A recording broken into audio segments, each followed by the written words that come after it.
Well, greetings everyone. Nothing says spring like 3 inches of snow in April. Between the snowflakes though, I have gotten a lot of work done on some really nice days. And just to let you know, these videos are going to be coming a little bit faster now that I've got better weather to work. Plus I've got 5 or 6 weeks till I intend to splash this boat. And there's a lot of work to do on it, so I really need to hustle. On the last episode I mentioned that I was going to cover the mast hoops in this one. There are a couple things that have held me back to completing that one, so I'm going to hold that off until the next episode, but I am making progress, and we'll definitely cover the mast hoops in the next episode. In this episode, I'm going to cover repairing some cracks in the handrails.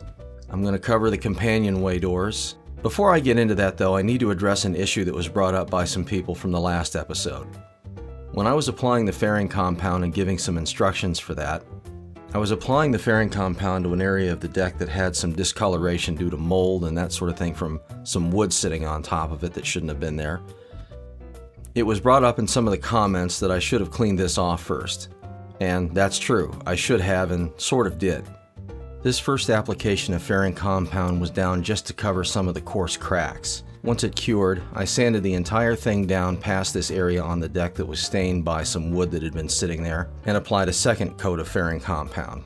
So the comments about putting down fairing compound on top of a good clean surface are very true.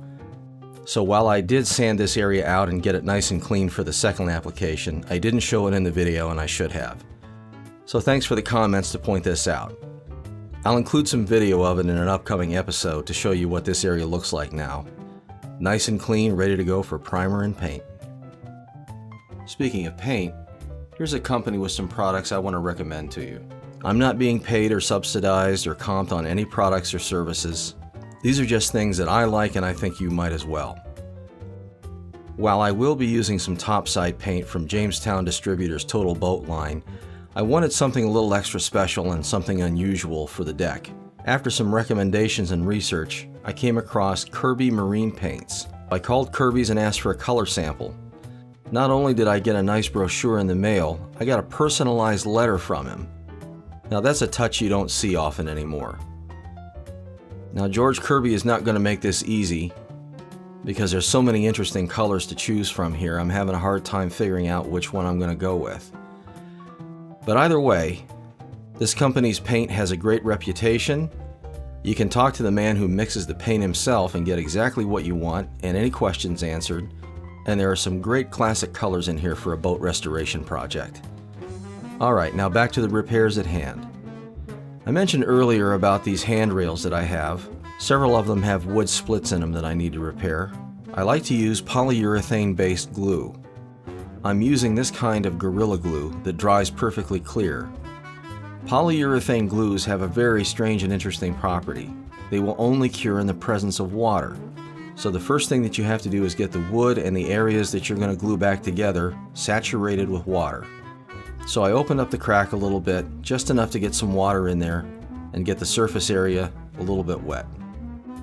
Next I apply the glue to the crack, forcing it open just a little bit with my thumb, and I let the glue run down until it starts coming out the other side. And I know I've got it in there pretty well. Let it close back up, a little bit of smoothing it out to make sure that any surface cracks get glue in it as well. Clamp it up and let it dry. I usually give this about a good 24 hours to cure. Once it does, the bond that it creates is extremely strong, and once it's sanded down, you can't even see where the cracks were. Now it's time to start putting some finish on some of this woodwork. You might recall from a previous episode that I mentioned these handrails had a finish on them that I really didn't like. It was a dark brown, milky, cloudy look to it. Sorry about this shot being out of focus. The previous owner had used a product called Cetal Marine. The Cetal Marine is known for that. You might recall from a previous episode that I had a portion of the seats that needed to be refinished, and I was going to use this as a test piece to see how this finish turned out. This is with 2 coats of Cetal Marine Natural Teak, and I couldn't be happier. The wood is warm, the finish is beautiful. It's nice and clear and shows the grain and the color and character of the wood, and all that's needed on this piece now is just a little cleanup and some Cetal Marine gloss. I applied it to the handrails and a few other pieces, and I couldn't be happier with the results. It looks fantastic. These are the handrails, each with 2 coats of Cetal Natural Teak. I'll give you a better look at these later when I start to install these on the deck. Now the companionway doors. I mentioned in one of the previous episodes that I was just about ready to start applying a finish to these. I did, and frankly, they did not come out well at all. I had problems with blotchiness, areas of the wood that were extremely dark and almost black for some reason, and I decided to try and take the finish off, sand them down, and try it again. The doors were already in rough shape due to some past repairs for splitting and various areas that started to deteriorate. Plus, someone had drilled 3 holes in the starboard side door for ventilation, and there really wasn't any way to fix that. But I went ahead and tried to take the finish off, and unfortunately I took something out of the frying pan and into the fire. Trying to get the finish off with some fine detail sanding tools only ended up marring it even worse. Even though I tried to be extremely gentle, the sanding process I used ended up taking out some of the raised panel detail. I just wasn't happy with it. So I decided to remake the doors. But I chose 2 really nice pieces of mahogany. I chose mahogany because it is a nice traditional marine wood. I also like its color and its character. While mahogany is a little more affordable, it's still an expensive wood. I got as much as I could afford and spent an enormous amount of time measuring and designing and thinking through absolutely everything I did. I could not afford to make any mistakes with this. Using the original doors as a template, I measured everything up as best I could to try and duplicate them as closely as possible.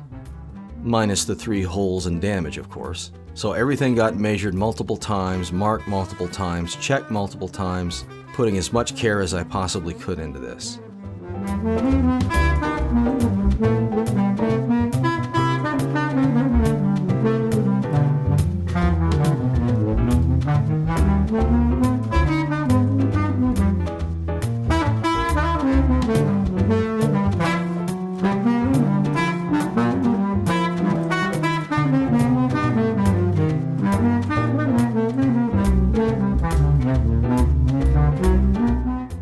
So I glued the mahogany pieces up, as well as using some small pieces of rounded over cherry to help secure the center panels. Again, using the original doors as templates, I lined everything up and began to score out the fine tuning. There are tapers on either side, as well as the arch across the top. I used a router bit with a ball bearing guide that would go along either a straight edge or the original doors to make the new doors as close as I possibly could to the old ones. I used a distance gauge to allow the bit to only take off a little bit of wood at a time. Each pass I would move it in just a fraction of an inch. If you try to take off too much wood in one pass, the bit will most certainly tear into the wood and cause a tear out, and at that point the entire piece is ruined. So I took it off one very small pass at a time.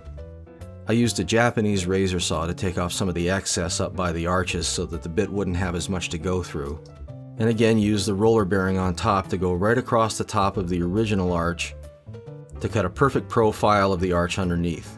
All the woodwork on this took me about 2 weeks. They still need to be sanded down, but I think they turned out pretty well, and they're as close to the original shape and style as I can possibly get them.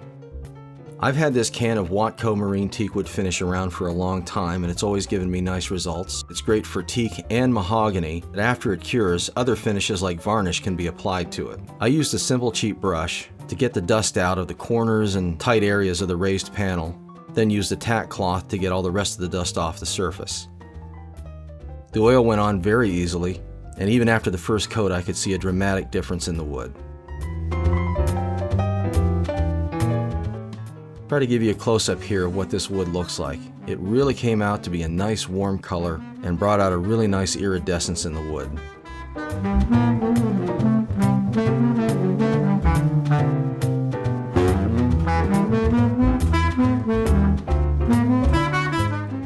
Something I'd like to point out here about choosing the wood for the rails, the stiles, and the center panels.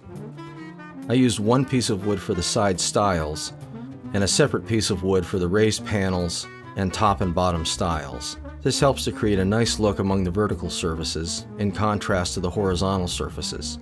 One of the very first things that I did was to take the board that was going to be used for the raised panels and find a place where cutting it in half would result in what is called a book match for the way that the grain runs. This gives it more of a symmetric look, while each retaining an individual character. After the teak oil cured for about 3 days, I applied 2 coats of the Sea-Tall Marine Gloss, both to the companionway doors and to some other pieces of woodwork. It really turned out nicely. Aside from mounting the hardware to them, they're done. This will be one of the very last things to go in, and I can't wait to see what it looks like. In the next episode, I'll show you how to retint your navigational light globes. By the way, I got these and other treasures from a sailor in Vancouver, British Columbia, who is working to sail around the world. He's going to be inviting guests and other people along for the ride, and I highly recommend you look up his website, read his blog, and follow along on his adventures. Also in the next episode, complete demolition of the cockpit sole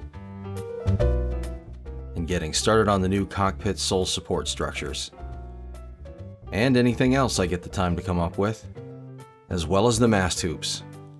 Again, these episodes are hopefully going to become a little bit more frequent. Thanks for watching. I'll be back as soon as I can.